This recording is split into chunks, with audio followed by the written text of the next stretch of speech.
La méditation du jour a pour titre « Un Dieu d'action ». Ne vous y trompez pas, on ne se moque pas de Dieu. Galates 6, le verset 7.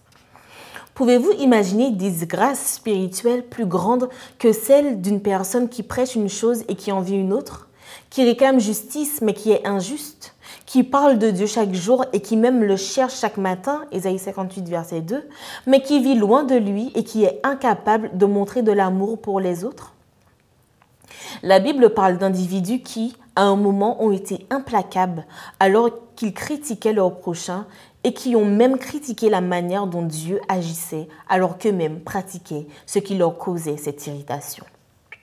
Durant une fête, ayant pourtant été pardonné par Jésus, Simon le pharisien a par exemple eu une très mauvaise attitude envers Marie-Madeleine, une autre pécheresse pardonnée juste parce qu'elle oignait les pieds du Maître. David est un autre exemple. Quand Nathan lui a présenté son propre péché, le roi a clairement montré jusqu'où l'être humain pouvait aller dans son aveuglement.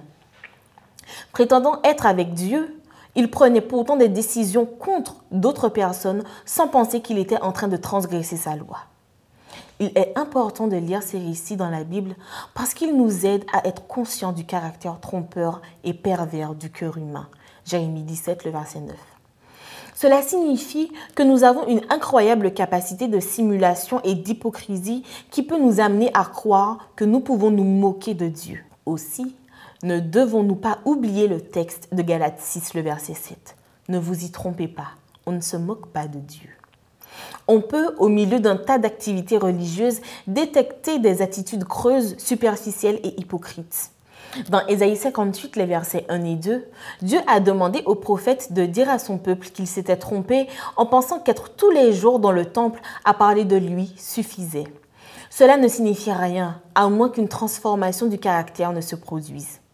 On voit la preuve d'un véritable réveil spirituel dans la réforme qu'il produit. Autrement, c'est une simple activité sans résultat, un simple mouvement sans avancée. Notre Dieu n'est pas impressionné par nos activités. Ce qu'il veut, c'est que ces activités nous conduisent à nous connecter à lui pour lui permettre de produire des changements positifs dans notre vie. La présentation du message à l'Église doit inclure une orientation concernant ce que nous ferons du péché présent dans notre vie et ce que Dieu espère voir en nous. Si ce message ne fait que souligner l'amélioration de nos pratiques religieuses, nous courons le risque de vivre la même expérience qu'Israël. Que Dieu nous aide.